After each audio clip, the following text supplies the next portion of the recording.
Bismillahirrahmanirrahim. In today's lecture, we're going to study about the maturation failure that is actually caused by the poor absorption of the vitamin B12 from the gastrointestinal tract. हम देखेंगे कि maturation failure जिस वक्त RBCs का हो जाता है तो उसकी वजह से क्या होता है कि poor absorption of the vitamin B12 from the gastrointestinal tract, GIT tract के अंदर small intestine में absorption होती है. एट टाइम्स कुछ ऐसे फैक्टर्स होते हैं जो कि एब्जॉर्प्शन एबिलिटी को इफ़ेक्ट करते हैं और विटामिन B12 की प्रॉपर वे में एब्जॉर्प्शन नहीं हो सकती, तो जिसकी वजह से इस सिचुएशन को हम परनीशियस एनीमिया का नाम देते हैं. So a common cause of the RBC maturation failure is failure to absorb the vitamin B12 from the gastrointestinal tract. एक रीज़न RBC मैचुरेशन फेलियर की ये भी हो सकती है कि बेशक आप इनटेक कर रहे हैं अपनी न्यूट्रिशनल डाइट के अंदर, आप ये चीज़ ले रहे हैं विटामिन B12, लेकिन कुछ ऐसे फैक्टर्स हैं जिनकी वजह से गैस्ट्रोइंटेस्टाइनल ट्रैक के अंदर उस लेवल की एब्जॉर्प्शन नहीं हो रही जो कि होनी चाहिए for the formation of the RBCs या for the differentiation of RBCs. इस कंडीशन को आप परनीशियस एनीमिया का नाम देते हैं. इसकी रीज़न हो सकती है एट्रोफिक गैस्ट्रिक म्यूकोजा. ये एक ऐसी सिचुएशन होती है जिसके अंदर जो नॉर्मल गैस्ट्रिक सिक्रीशंस हैं वो प्रॉपर वे में प्रोड्यूस नहीं हो रही होती. जो पेराइटल सेल्स होते हैं गैस्ट्रिक ग्लैंड्स के, ठीक है, वो एक ग्लाइकोप्रोटीन प्रोड्यूस करते हैं जो कि एक कॉन्जुगेटेड कंपाउंड है जिसको आप इंट्रिंसिक फैक्टर कहते हैं. इसका रिलीज़ होना बहुत ज़्यादा ज़रूरी होता है क्योंकि जब तक ये रिलीज़ नहीं होगा ये विटामिन B12 के साथ कंबाइन नहीं करेगा और इसकी एब्जॉर्प्शन जो है वो GIT ट्रैक में नहीं होगी. सो इंट्रिंसिक फैक्टर का रिलीज़ होना बहुत इंपॉर्टेंट है. तो परनीशियस एनीमिया की एक रीज़न ये भी होती है कि एट टाइम्स जिस वक्त एट्रोफिक गैस्ट्रिक म्यूकोजल सिचुएशन हो तो उस सूरत में इंट्रिंसिक फैक्टर रिलीज़ नहीं होता और ना ही ये विटामिन B12 के साथ बाइंड करता है. जब ये बाइंड नहीं करता तो अंडरस्टूड है कि GIT ट्रैक में जितना मर्जी विटामिन B12 आ जाए, जब तक उसकी एब्जॉर्प्शन नहीं होगी वो वहाँ पे यूज़लेस है. So intrinsic factor basically binds tightly with the vitamin B12. In this bound state, the vitamin B12 is protected from digestion by the gastrointestinal secretions.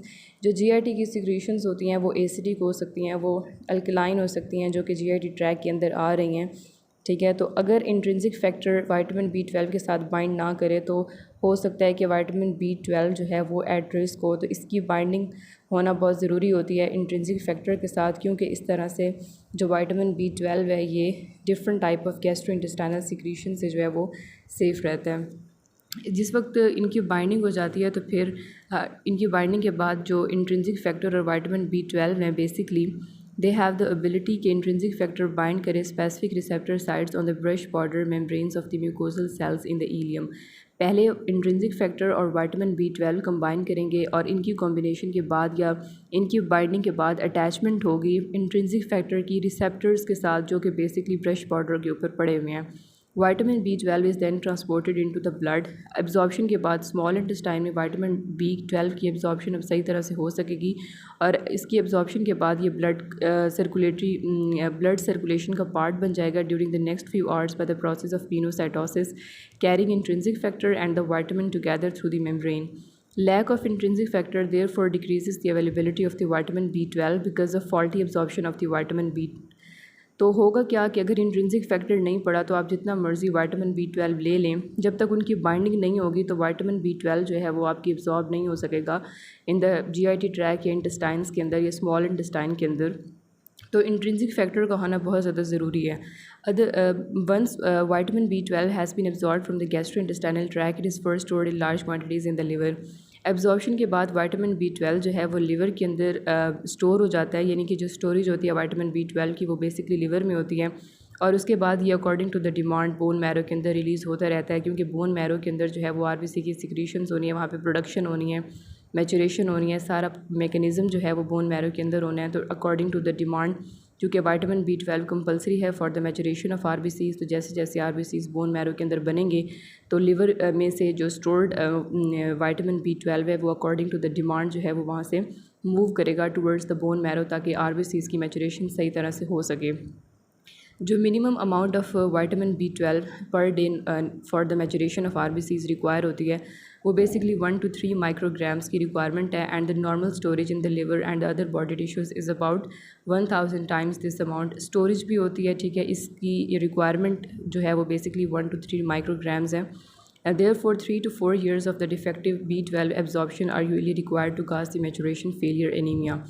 तो अगर एक प्रोलॉन्ग्ड डिसऑर्डर है आपकी इंटेस्टाइन का कि जिसकी वजह से म्यूकोजल मेम्ब्रेन के अंदर कुछ ऐसे फैक्टर्स हैं जो कि बेसिकली इंट्रिंसिक फैक्टर को प्रोड्यूस नहीं होने दे रहे, तो इंट्रिंसिक फैक्टर जो है जब वो प्रोड्यूस नहीं होगा तो विटामिन B12 उसके साथ बाइंड नहीं कर सकेगा। जब उनकी बाइंडिंग नहीं होगी तो डेफिनेटली अटैचमेंट रिसेप्टर्स के साथ भी नहीं हो सकेगी और इस वजह से जो एब्जॉर्प्शन है वो प्रॉपर वे में नहीं हो सकेगी। Maturation failure that is caused by the folic acid deficiency. Folic acid भी बिल्कुल उसी तरह से इंपॉर्टेंट है जैसे कि विटामिन B12 जो है वो इंपॉर्टेंट है for the maturation of red blood sales.